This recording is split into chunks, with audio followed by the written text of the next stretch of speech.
శుభోదయం అందరికీ.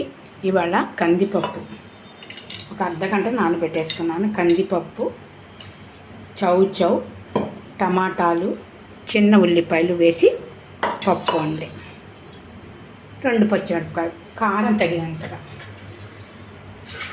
కందిపప్పు,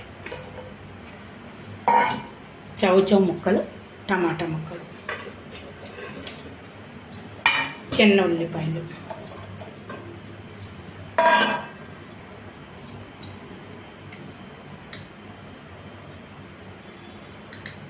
పసుపు.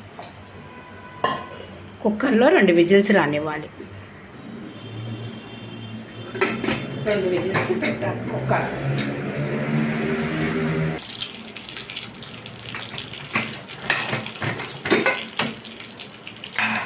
పప్పు అంతా బాగా ఉడికిపోయిందండి.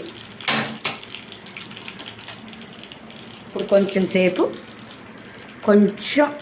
సిమ్లో ఉడకబెట్టాలి. ఎండుమిరపకాయలు, ఆవాలు, కరివేపాకు, కొంచెం ఇంగువ,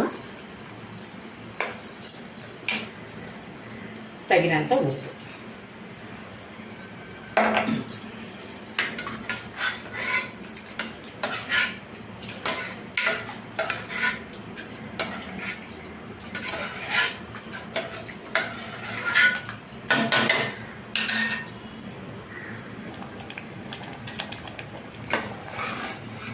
చౌచౌ పప్పు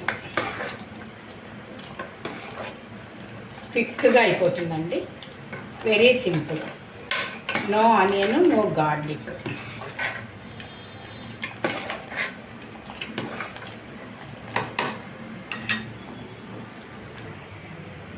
గుమగుమలాడే చౌచౌ పప్పు చాలా క్విక్గా అయిపోతుందండి.